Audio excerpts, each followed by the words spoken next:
Hello and welcome to episode 114 of the FPL Hangover podcast, where we raise the bar and lower the tone on all things FPL related. We are coming to you on the 24th of May, and it is our season finale. It's all come to an end, and we've got one more episode to see out. We had our shindig last week. The FPL Hangover Awards was last week, and yeah, that was an absolute ball of an episode. So make sure you go back and check that out. That's on YouTube, whatever, the episode before this one. But we couldn't leave it there, even though it was a lot of highs. It was, we still had to come back and discuss how this all ended up. We've kind of neglected the last few game weeks in terms of, where our ranks are and how it's all finished. We've also had a lot of drama in the FPL Hangover Mini-League that we wanted to just kind of put a nice little bow on the end of that before we end the season fully. And here to talk through all of that with me once again, my podcast partner in crime, Paddy. How are you getting on, my friend? I'm getting on great, and it's good to be back for one last podcast before we come back again next season. Yeah, it is. We don't have a whole lot to get off our chests anymore. We kind of got it all out last week. How were you? How was the head after the last episode?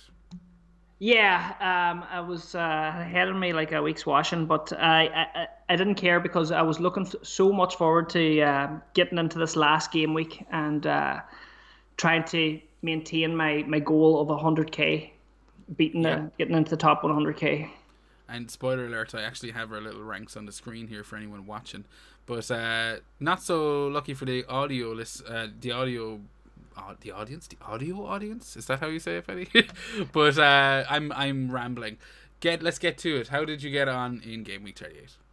I got a total of 45 points. I think it was a 19k red arrow.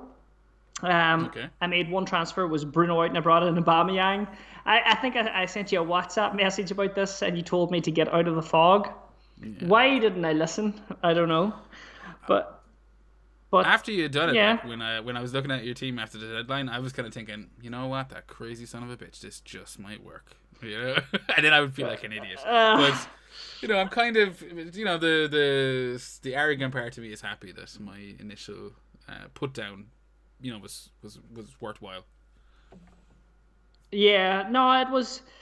Look, I'm a man of my gut. When I get a gut feeling, I'll put it out there. And then the next thing I'll take the information on board. But at the end of the day, I think that's the thing about FPL. You always have to go with your gut. Yeah. And it fucked me. It couldn't have been too bad. I mean, like, what else were you considering? I mean, I don't think you could afford Mane, I imagine. Could you? No, I could afford him, but I already had Trent, Robertson, and Salah. So you had the trade. Yeah. So I guess I was kind of screwed from that move. It did cross my mind. I did think Manny, and then I was like, oh, fuck, I can't. Other players that crossed my mind were De Bruyne, but I ruled him out straight away. I thought rotation as well. And there wasn't a whole lot else really. I was kind of set on Aubameyang. Those extra points from being classified as a midfielder. I thought, come on. This last game, he's going to do something. This is the game here, And it's ultimate bragging rights, the guy who won our, fur coat, no knickers award for being one of the most disappointing assets this year. For him to come out in the last game week and score a hat trick, you'd be laughing. You'd have all the bragging rights. Twitter would be on fire, I actually little bit of a respect point there when I saw you went with Aubameyang regardless. I was like, good, I'm glad that he doesn't actually fucking listen to me, because if you'd done something and you hadn't got him in, I'd have felt like a cunt. No, but I do listen to you. That's the thing. Like, when we do the podcast, I couldn't believe when Seamus and you told me how many weeks I'd be doing this for. Like, It really was fucking shocking, because it just felt like, they say time flies when you're having fun. It certainly has, being on the Hangover podcast. But I do listen to you. Like, when we do the podcasts, I actually take a lot on board, and I make moves. But I just, I always believe in going with the gut, and I just went with it. And it let me down. But I'm not bitter or anything about it. I'm fucking delighted. Not at all. You don't sound bitter. No, I'm delighted. Like, I got inside I got my first ever top 100k finish, and if I didn't get the top 100k finish, I would have felt, a little annoyed, but I would have still been setting a new personal best. And that's what I want to strive to do, just trying to keep, bettering myself every year at FPL ever since I became a semi-professional player. But Yeah. What yeah, rank do you need to qualify for professional? Or do I have to start paying you? no, I mean like as in semi-professional, as in you look at the game, you follow Ben Crellin, you know about spreadsheets, you know about double game weeks. Before I used to just fuck, and I see some of my casual mates do it. You be just chatting in the group chat, and the next thing when you do the usual, who's the captains, lads? Aubameyang! Someone will just throw up. I just used my bench boost. Game week 4. Yeah. Nothing special about it. Just okay. And you look at the team and they've got Yeah. two, like their sub keeper doesn't play and their third defender doesn't play, and you're like, why did you even bother? Yeah, totally. And Uh, it's just like, fucking that's what it's all about. So, I was happy enough. I got my first top 100k finish, and I think I've been reading a lot that I see some top managers that are now saying that the new benchmark is probably the top 50k because there's like over 8 million players playing the game now. Like the days of top 10k now, that's an extra tier. Like it's fucking super. I don't want to say Super League 'cause that's a dirty word, but it's like Champions League material right up in there. yeah, I think it's just so condensed now, and there's so many good players and so much more information that the top 50k, whatever, especially the top 25k, like that thing is like a sardine tin. There's no movement in that, unless of course you're me and you did move this week, and just a slight red arrow that saw me slip out of the top 10k and finish on 10,136. So little bit like with you. You would have been disappointed if you fell out of the 100k. I am disappointed I fell out of the top 10, but it is a personal best, and I'm not gonna. I'm not. You can't look past that. Like I wanted to improve on what I've done. This is the highest I've ever come, 10k, and hopefully next year, that I still have something to aim for. I still have that 5 or 4 digit finish to try and get. That's what I'm looking at now. That's my next target, Paddy. But that's next year, and we're still talking about game week 38. So as I said, bit of a red arrow. Actually got 51 points this week. Not the worst. The average was 49 all in all. Captain Salah, Kane got his 10 points. Outside of that, a target assist, Rafinha assist, and an Alexander-Arnold clean sheet are where I got all my points. Nothing from Dallas last minute clean sheet wipeout for the both of us in there. You have Dallas, I believe, don't you? No, I did. I had him for the majority of the season. Actually, he was one of my top scoring players. But in the wild card 35, I got rid of my Leeds assets. Yeah, well, Dallas actually kind of had a bit of an underwhelming end to the season. I mean, he got a couple of clean sheets, but I think the week where he got that massive haul, like was it 3 weeks ago, he was on my bench anyway. So he wasn't coming on for me. But we're here and we're talking about game week 38. I don't know about you, but have you had much of a chance to look back at your season so far? Like we're not going to go into this too much because obviously we don't want to. I have, and I done it in the most fun way ever because I'm a playmaker, and they give you a little season thing, right?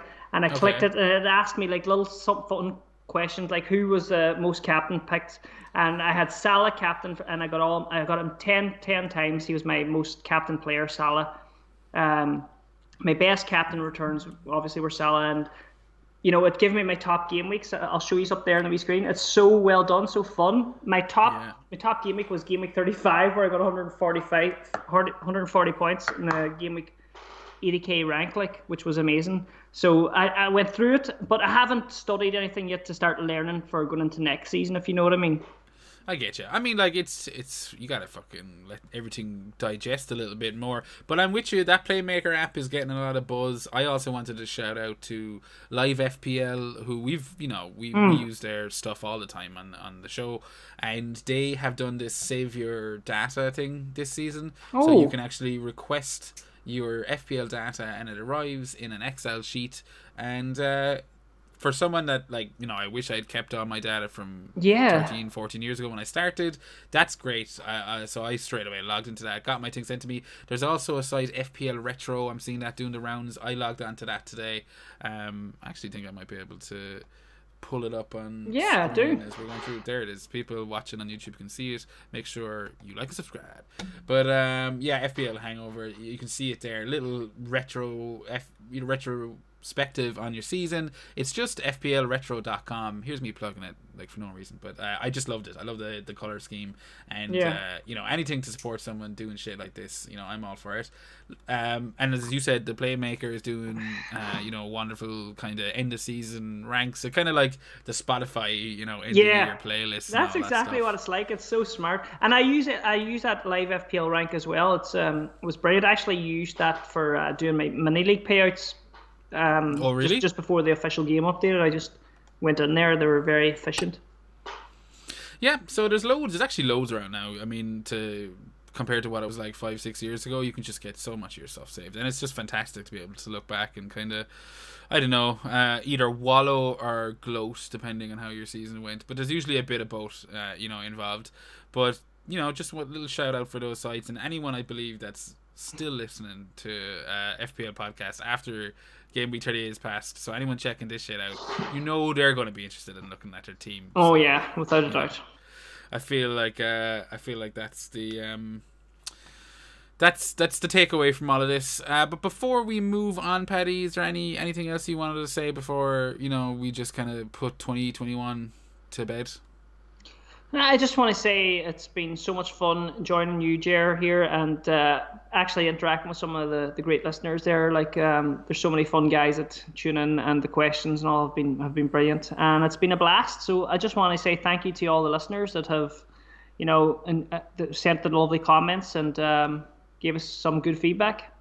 Yeah, no, I echo those sentiments exactly, Paddy. But we can't go anywhere without touching on a little known subject as the FPL Hangover Mini-League. There was drama on the final day of the season, so much so that Seamus, FPL Drunk, who didn't have too bad an end of the year, just while we're on the topic, he finished the season he finished Game Week 38 with 53 points, and he finished on 139k overall, so he'll be disappointed with that, but all in all I think that's pretty good fucking you know, it's not the worst year. But getting back on topic, he sent me a message, and he never does, he doesn't like talking to me, but he sent me a WhatsApp picture of the league and said, have you checked out what happened? And lo and behold, we had a new champion on the final day of the season. He was third place, fourth place for pretty much the entire year. We've mentioned him on the show before. He sent a lovely email. There's still a mug in transit. Now he's going to get a bit more than that. I can only be talking about one person. It's Ken Corbally, Ken's Rogues FC, 85 point Game Week 38, and an overall 2,528 points saw him top the Tiger League and finish at a fantastic 3k rank. So hats off to you, Ken, you've nailed it. There is a personalized mug which will have to be added to the non-personalized mug you're going to get your own champions mug. Wow. And yeah, I'm just delighted. I feel bad for Cameroon Arfin flying without Ings. He's been sitting on top of that for a couple of weeks, like a couple of months probably. Like, I don't know how many game weeks it's been, but he's been on top for quite a while. I'm still stuck in a measly third place, but FPL Renegades Drew came fourth. Niall Bolster 20 Legend came fifth.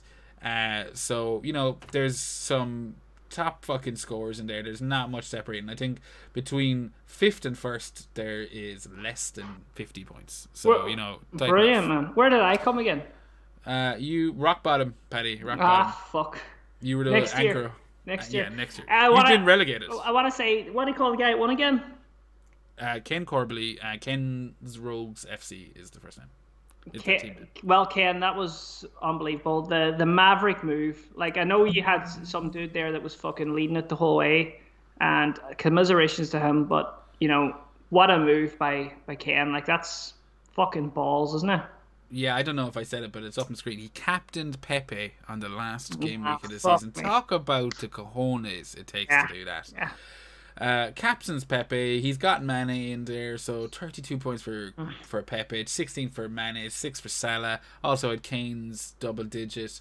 Clean sheet for Diaz and a clean sheet for Phillips. Absolutely fucking fantastic game week. And yeah, he's delighted. I'm sure it means nothing to him, the FPL Hangover Mini-League. I'm sure it's just a ship in the night. No, But I'm taking the piss. He's going to be over the moon with a 3K finish no matter what fucking leagues he's won and hasn't won. Fantastic year. And it's kind of the main reason we did the episode tonight was like, fuck our ranks. I wanted to touch on this Mini-League. Yeah, because fucking that's some achievement. And 3K overall out of 8 million players plus. Yeah.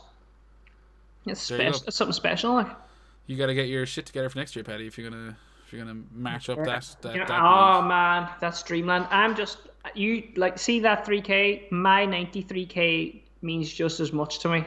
I'm not even joking. I'm fucking. No, I get you. I'm buzzing like with that.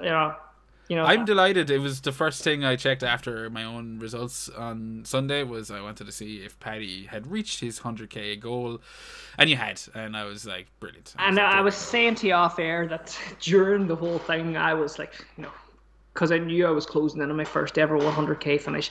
I was looking at the life scores, and at one stage it was at 1003k or 1004k, and I actually, I just felt. I don't know, really downbeat. Even though I was going to have a new PB, but you got your PB and you're inside the top 100k, so it all came good. It all came good in the end. How did you spend your last day, actually? I spent it up with my neighbour. He's about 80. We had a couple of whiskies. We watched the Monaco Grand Prix, and we just spent the day then watching the football. Nice, getting fucking absolutely lashed on whiskey. Yes. What better way to spend it? But yeah, it's Jesus. This could be a record for probably the shortest pod we'll ever do. It's only been 16-17 minutes, Paddy, and I think we're pretty much done. I mean, we've said thank you to the mini league. We've told them where we've finished. I don't know. We don't really want to go into too much kind of retrospective looking at mistakes we've learned. I think it takes a bit of time for that to settle down, and I don't want to go into it right now anyway. So our plans, I suppose, are to take a couple of weeks off. We're going to come back next season. There will be a season 4. We're going to definitely have Paddy with us. We hopefully will have Seamus as well. So we will. This could turn into a three-man expedition, which I'm looking forward to. If you want to see what that's like, as I said, last week's awards was our first time with the three of us on screen, and I fucking had a great crack. Got some lovely feedback after the show, and I'm already super excited for season 4. I don't know what we're gonna fucking do differently. I don't know what mistakes we'll make, and I don't know what new things we'll learn, but I'm pretty sure we're gonna have a bit of crack along the way, Petty.